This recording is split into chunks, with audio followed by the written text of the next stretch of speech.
ভিয়েটনামত ভয়ংকৰ নাও দুৰ্ঘটনাগ্ৰস্ত। ভাৰতীয় পৰ্যটকক কঢ়িওৱা নাও দুৰ্ঘটনাগ্ৰস্ত। দুৰ্ঘটনাগ্ৰস্তত 15 জনতকৈ অধিক ভাৰতীয়ৰ মৃত্যু।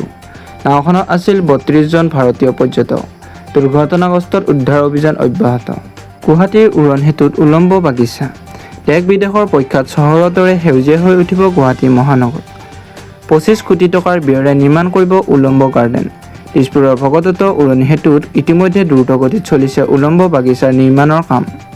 লক্ষ্য গুৱাহাটীৰ সৌন্দৰ্য বৰ্ধনেই নহয়, লক্ষ্য পৰিৱেশ অনুকূলৰ এক পৰিৱেশৰ সৃষ্টি কৰা। নৱনিৰ্মিত পুলিচ ৰিজাৰ্ভত মুখ্যমন্ত্ৰী। চহ আৰক্ষী থাকিব পৰাকৈ নিৰ্মাণ গুৱাহাটীৰ পুলিচ ৰিজাৰ্ভ। নৱনিৰ্মিত প্ৰকল্পত থাকিব এখন স্কুল, নামঘৰ, খেলপথাৰ। 42 গৰাকী আৰক্ষী বিষয়া থাকিব পৰা অফিচাৰ মেজ নিৰ্মাণ। পুলিচ ৰিজাৰ্ভৰ সন্মুখত নিৰ্মাণ মাল্টিলেভেলৰ কাৰ পাৰ্কিং। গুৱাহাটী আৰক্ষীৰ সকলো বাহন এই পাৰ্কিঙত ৰখা হ'ব। 6 কোটি টকাৰ ব্যয়েৰে নিৰ্মাণ এই নতুন আৰক্ষী ৰিজাৰ্ভ।